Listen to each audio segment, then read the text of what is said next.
We'd like to thank Audible for supporting PBS. How we access music is always evolving, from vinyl records to cassette tapes to streaming. But a streaming service like Spotify isn't just changing how we access music, it's actually changing the music itself. Spotify has been upending the music industry for a solid decade. 100 million subscribers have some 35 million songs at their fingertips for $10 a month.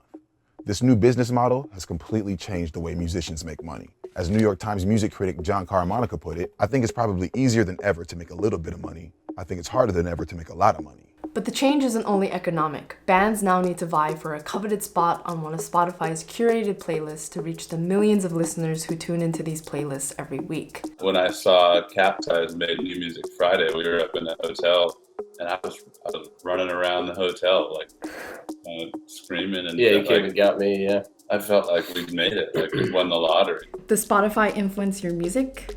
I think we'd love to say it doesn't, but at least I think it's in my head, probably. And it's a weird thing to kind of think about. Like, you know, there's this trick of sliding choruses up to the beginning of songs just to catch somebody on a playlist. Because a lot of those listeners are just passive listeners. They're not your followers. You're competing with so much noise per week. So you've got to do something kind of that grabs people right up front. This competition is actually pushing some artists to change how they write songs in order to optimize their music for Spotify. That might sound like the music world is selling out. But is it really anything new? Not really. Format has always changed the way artists make music. In the early 20th century, the poor sound quality of the phonograph influenced some early jazz bands to replace their double bass with a tuba so listeners could actually hear the instrument. In the 1920s, Russian composer Igor Stravinsky composed each of the 4 movements in his Serenade in A to be 3 minutes long, so each could fit on one side of the 78 RPM record. Soon, blues and country musicians found themselves trimming down songs to fit on records too. It's a trend that would extend for decades, well into the FM radio era. Mark Katz, author of Capturing Sound, How Technology Has Changed Music, told Smithsonian Magazine the 3-minute pop song is basically an invention of the phonograph. So Spotify is just a new phonograph. To understand how Spotify is changing music, you have to follow the money. Spotify pays copyright holders about $0.006 to $0.0084 per stream, but only if the listener streams the song for at least 30 seconds. If they don't stick around for at least 30 seconds, the artists don't get paid. This has created a few key incentives for artists. One is to put more songs on each album. More songs means more opportunities to make money, and you can see this in recent albums like Migos' Culture 2 and Drake's Scorpion, each of which pack a couple dozen songs. More songs could also help an album go gold. In 2016, the Recording Industry Association of America started factoring streams into their method for certifying gold and platinum albums. So with more songs per album, artists can increase their chances of getting more streams and possibly see their album go gold. But while albums might be getting longer, pop songs are actually getting shorter. In 2013, the average song on the Billboard 100 was 3 minutes and 50 seconds, according to a recent report from Quartz. In 2018, that average dipped to 3 minutes and 30 seconds.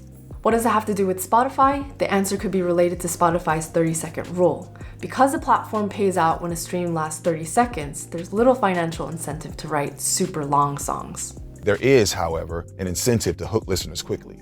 Gone are the days of elaborate intros. Now, you're more likely to hear artists front-load a song with choruses or go for broke in the first few seconds of a song, like in Katy Perry's Swish Swish, which opens with a familiar sample from Fatboy Slim. They know what is what, but they don't know what is what. In 2017, singer-songwriter Emily Warren told Pitchfork that session musicians have genuinely been saying, "Oh, we need to make something that sounds like Spotify." So what is the Spotify sound? Lean On by Major Lazer and DJ Snake featuring Mo is a pretty good example. With more than 1 billion listeners on Spotify, the 2015 hit was once the platform's most streamed song.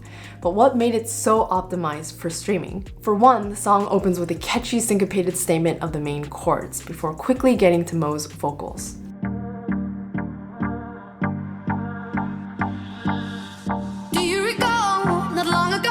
The rest of Lean On contains elements you're likely to find in many successful songs on Spotify. It's got a danceable 4-on-the-floor beat. It's got a simple and catchy chorus.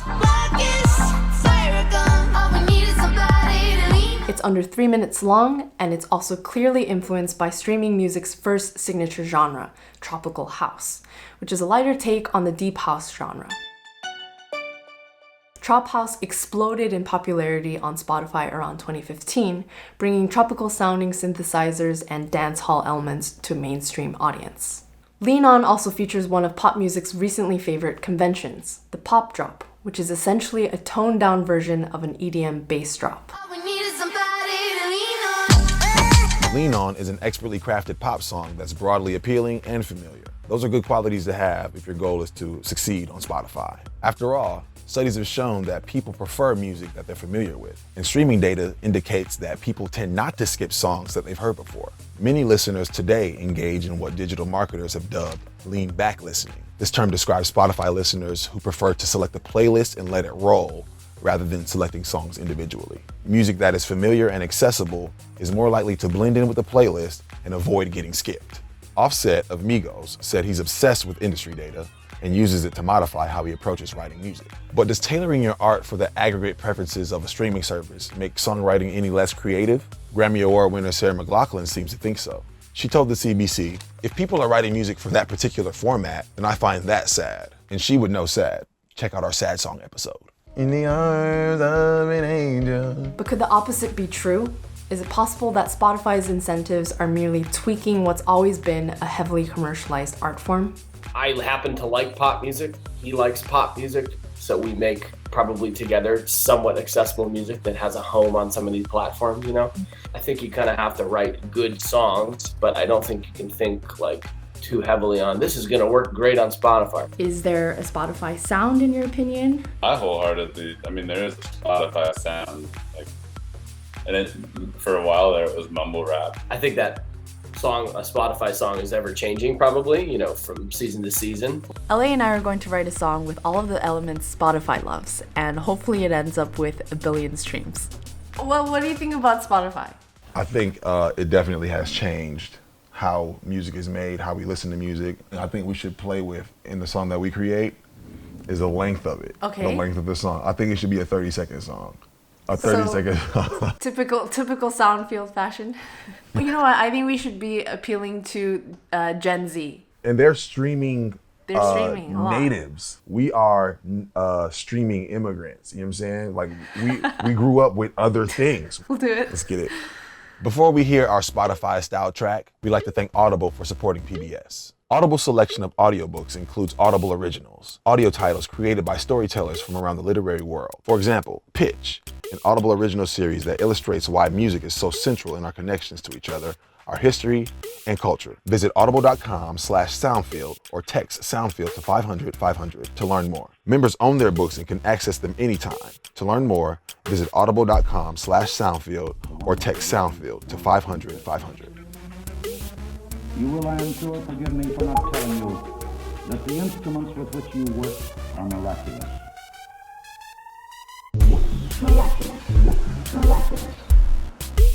Gen Z is like streaming natives, but they're immigrants to opening a CD and peeling the sticker off and looking at the liner notes and seeing the poster in there. They don't know nothing about that. But I think, what are you talking about, genre? What were you talking about?